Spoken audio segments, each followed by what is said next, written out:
பிதா, குமாரன், பரிசுத்த ஆவியான தேவனுக்கு ஸ்தோத்திரம் உண்டாவதாக. பரிசுத்த ஆவியின் கனிகள் என்பதற்கான வசனம் கலாத்தியர் 5:22-23.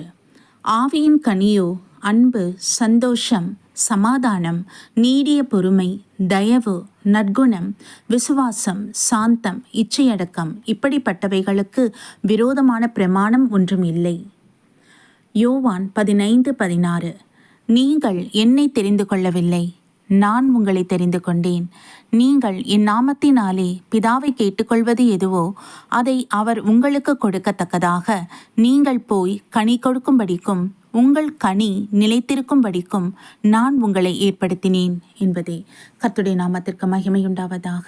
சர்வ வல்லமையுள்ள தகப்பனே, கிருபையான இந்த வேலைக்காக நன்றியப்பா. தகப்பனே, இந்த வேளையிலும் கூட தெய்வ சமூகத்தில் எங்களை தாழ்த்தி ஒப்பு கொடுக்கிறோம். மற்றொரு நாளை கிருபையா எங்களுக்கு நீர் அருள் செய்திருக்கிறீர் ஆண்டவரே. உம்முடைய ஜீவனை ஈவா எங்களுக்கு கொடுத்தமைக்காக ஸ்தோத்திரம்பா. இந்த நாள் முழுவதும் தெய்வ சமூகம் உம்முடைய பிரசன்னம் எங்களோடு இருக்கும்படியாக அர்ப்பணிக்கிறோம்.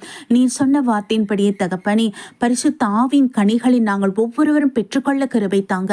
எங்களுடைய வாழ்க்கையிலே, அனுதின வாழ்க்கையிலே தகப்பனே, எங்கள் பேச்சினால, செய்கையினால, எங்கள் நடக்கையினால, எல்லாவற்றிலும் ஆண்டவரே உம்மை நாங்கள் பிரஸ்தாபப்படுத்தத்தக்கதான கிருபை தாங்க. தேவ ஆவியானவரே, இறங்குவீராக தகப்பனே. எங்களை தாழ்த்துகிறோம் ஆண்டவரே. தெய்வ சித்தத்தை அறிந்து செயல்பட வேண்டுமானால் பரிசுத்த ஆவியின் கனிகளை நாங்கள் பெற்றுக்கொண்டவர்களாய் இருக்க வேண்டும். ஆமீன். என் தகப்பனே, உலகத்தின் மாயைகள், இச்சைகளுக்கு முற்றிலும் எங்களை நீங்களாய் ரட்சித்துக் கொள்ளுங்க. தேவனுடைய இரக்கமும் கிருபையும் தயவும் எங்களோடு இருப்பதாக. இவ்வேளையிலும் கூட ஒவ்வொரு குடும்பத்தையும் தெய்வ சமூகத்தில் அர்ப்பணிக்கிறோம்ப்பா.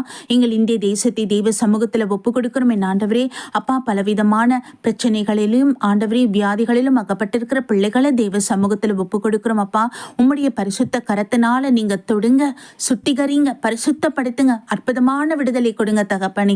கடன் சுமையினால் இருக்கிற பிள்ளைகளை விடுவித்தருளும்படியாக ஒப்பு கொடுக்கிற ராஜா. ஒவ்வொருவரின் கையின் பிரயாசத்தை நீங்க ஆசீர்வதித்து ஞானத்தை கொடுத்து வழி நடத்துங்க.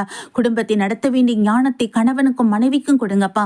வீணான கண்களின் இச்சையினால தேவையில்லாத பொருட்களை வாங்கி கடன் சுமை ஆகாதபடி காத்துக்கொள்ள வேண்டும் ஜெபிக்கிறோம் அப்பா. உமக்கு ஸ்தோத்திரம், ஸ்தோத்திரம், ஸ்தோத்திரம் என் தகப்பனே. ஹல்லேலூயா ராஜா. இவ்வேளையிலும் கூட இஸ்ரேல் தேசத்தை ஆசீர்வதித்து பாதுகாத்து கொள்ளுங்கப்பா.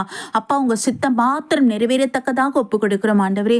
ஒவ்வொரு தேசத்தின் அதிபர்களை தெய்வ சமூகத்துல அர்ப்பணிக்கிறோம். கர்த்தாவை நீங்க பாதுகாத்து கொள்ளுங்க. உங்க சித்தத்தை அறிந்து செயல்படக்கூடிய கிருபை தாங்க ஆண்டவரே.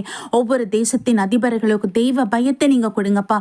சுயத்தை நம்பி யோசித்து சுய புயற்சிக்காகவும் ஆண்டவரே உங்க சுய விருப்பத்துக்காகவும் செய்யக்கூடாதபடிக்கு தகப்பனே நீங்க காத்துக்கொள்ளுங்க. ஆமீன். கர்த்தராகிய இயேசு கிறிஸ்துவின் நாமத்தில் எங்களை தாழ்த்தி ஒப்பு கொடுத்து ஜெபிக்கிறோம் ஜீவனுள்ள நல்ல பிதாவே. ஆமீன், ஆமீன், ஆமீன்.